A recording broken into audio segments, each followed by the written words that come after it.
Here is another integral, और ये भी डबल इंटेग्रल है, और इसमें हम देख सकते हैं कि दोनों लिमिट्स एक में वेरिएबल लिमिट है और दूसरी कांस्टेंट लिमिट है। अगर दोनों कांस्टेंट लिमिट्स हों तो इट बिकम्स आर्बिट्रेरी कि आप दोनों में से किसी भी पहले वेरिएबल को इंटीग्रेट करें, देन सेकंड वाले को कर लें। लाइक पहले dx को कर लें उसके रिस्पेक्ट से, देन dy के रिस्पेक्ट से इंटीग्रेट कर दें, तो उसमें आर्बिट्रेरी हो जाता है। लेकिन अगर आपके पास वेरिएबल लिमिट्स हों तो वेरिएबल लिमिट्स को पहले सॉल्व किया जाता है।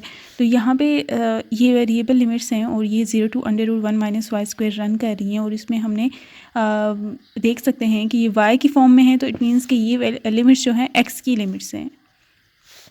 ठीक है, तो ये x की लिमिट्स हैं, x = 0 से लेकर x = √1 - y² तक ये लिमिट्स एक्सटेंड कर रही हैं। और ये जो फंक्शन है, this is sine into x² + y², where x² + y² is an angle for sine function. तो इसकी जब हम इंटीग्रेशन करेंगे x की रिस्पेक्ट से पहले करें, ठीक है, या फिर इसकी लिमिट्स को शिफ्ट करके, जैसे हमने पहले भी मेथड्स पढ़े थे शिफ्टिंग ऑफ लिमिट्स, इससे पहले इंटीग्रल्स की वीडियोस में आपने देख सकते हैं वो मेथड। तो वो अगर हम मेथड करेंगे और इसकी y लिमिट्स पहले कर दें, ठीक है, वेरिएबल लिमिट्स को y की लिमिट्स में ले आएँ, like y = something equal to y = √x something, ठीक है। तो वो भी अगर हम कर दें, लिमिट्स को शिफ्ट भी कर दें, फिर भी ये केस सॉल्व नहीं हो सकता। ये वैसा ही रहेगा जैसे अभी है, क्योंकि यहाँ पे एंगल में x² और y² एक जैसे ही अपीयर हो रहे हैं, तो फ़र्क नहीं पड़ेगा फिर भी। क्योंकि दूसरे केसेस थे उनमें हमने देखा था कि e⁻x² है, तो ये प्रॉब्लम क्रिएट कर रहा था। तो हमने कहा कि y वाला कोई ऐसा फंक्शन नहीं है जो प्रॉब्लम क्रिएट करे, तो y वाले को पहले इंटीग्रेट कर देते हैं, देन x की तरफ आ जाते हैं। लेकिन इसमें x² और y² दोनों एक ही तरह से और एक ही लेवल ऑफ डिफ़िकल्टी लाते हुए यहाँ पे मौजूद है, तो हम वो मेथड इसमें यूज़ नहीं कर सकते। तो इस इंटीग्रल की कैलकुलेशन में जो प्रॉब्लम आता है वो यही आता है कि जो एंगल का डेरिवेटिव है वो साथ में होना चाहिए, which is 2x in case of अगर हम x को पहले डेरिवेट करते हैं, और जो कि यहाँ पे है भी वही तरीका। तो 2x भी साथ नहीं है, और अगर y भी पहले कर लें तो 2y भी इसके साथ नहीं है। तो एंगल का डेरिवेटिव अगर साथ ना हो तो ये साइन थीटा का जो इंटीग्रेशन होती है, विच इज़ -cos थीटा, आप वो नहीं लिख सकते जब तक कि इसके एंगल का डेरिवेटिव साथ ना बन रहा हो। तो ये इशू है, और इसको रिजॉल्व हम करते हैं by converting them into polar coordinates. इसको सॉल्व करने के लिए हम इसकी सब्स्टिट्यूशन करते हैं, और सब्स्टिट्यूशन हम करेंगे कि x² + y² = r² लेट कर लेते हैं, और इसमें सब्स्टिट्यूशन जब करेंगे तो dx dy की in terms of r dr, ये एक differential r d theta is one differential और dr अनदर डिफरेंशियल। तो थीटा और r में इसको कन्वर्ट करेंगे, पोलर कोऑर्डिनेट्स में करेंगे, जिनका 2 कोऑर्डिनेट्स रेडियस और थीटा होते हैं एंगल। तो यहाँ पे एक्स वाई प्लेन है, तो ये r थीटा प्लेन है, ठीक है, 2D plane.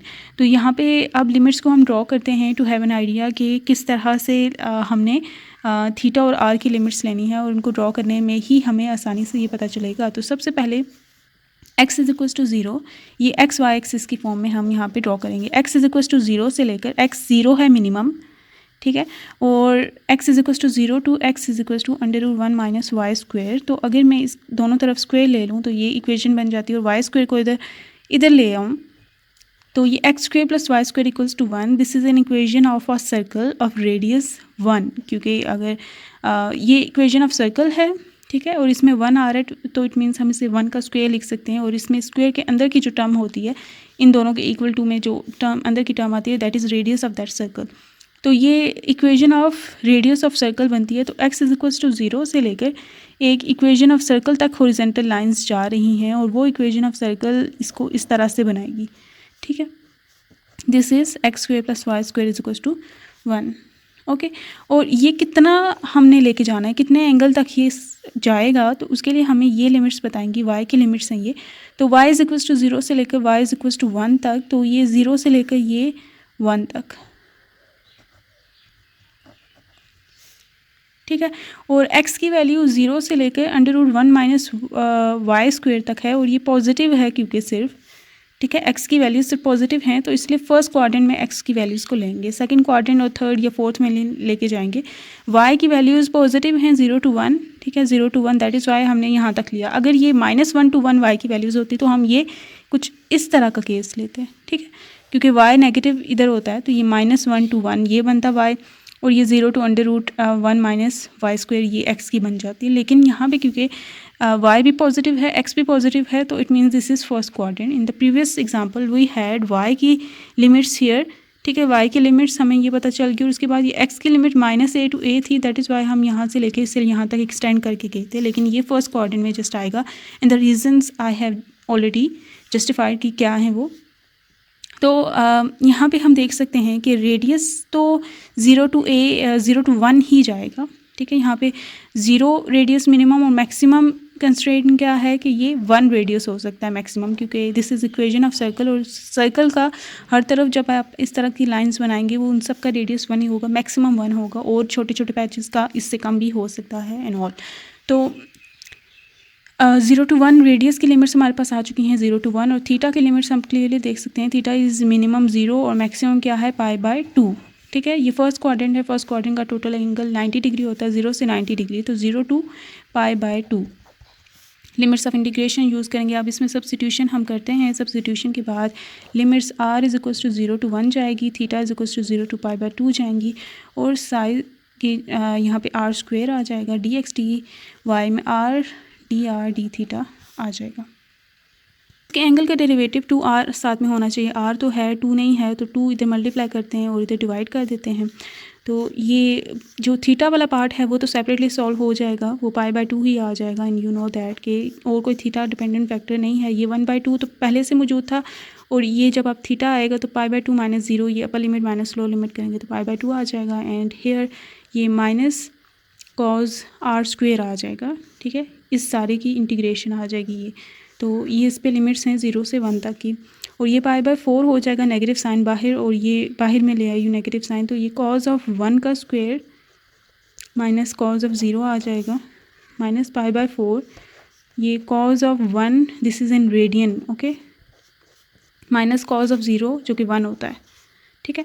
0 radian equal 0 degree, 0 radian और 0 डिग्री दोनों इक्वलेंटली आप रेडियन और डिग्रीज में सेम होते हैं। लेकिन जब आप ये कैलकुलेशंस कर रहे होते हैं ना, पुटिंग कर रहे होते हैं इन SI यूनिट्स या फिर जो स्टैंडर्ड पुटिंग्स होती हैं वो सारी रेडियंस में की जाती हैं यहाँ पे।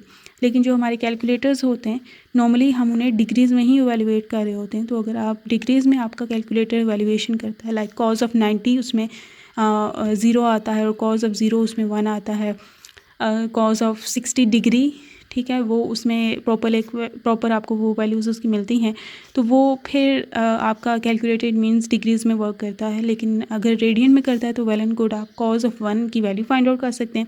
लेकिन अगर वो डिग्रीज़ में करता है तो आपको इस 1 रेडियन को कन्वर्ट करना होगा डिग्रीज़ में, विच इज़ अगर हम 1 पाई रेडियन इक्वल्स 180 डिग्री, तो 1 रेडियन की वैल्यू आती है 180/π डिग्रीज़। तो पाई की वैल्यू आप 3.14 पुट करें, उसे कन्वर्ट करें डिग्रीज़ में और देन कैलकुलेटर में ये कॉज ऑफ 1 रेडियन की वैल्यू फाइंड आउट करें, -1 करें और ये आपके पास वैसे रिज़ल्ट आ चुका है कॉज ऑफ 1 - 1, ठीक है।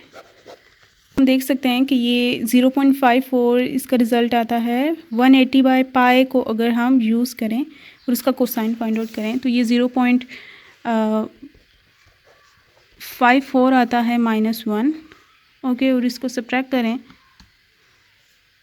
तो ये -0.459 आता है। तो ये नेगेटिव कैंसिल हो जाएगा और बाहर π/4 है, तो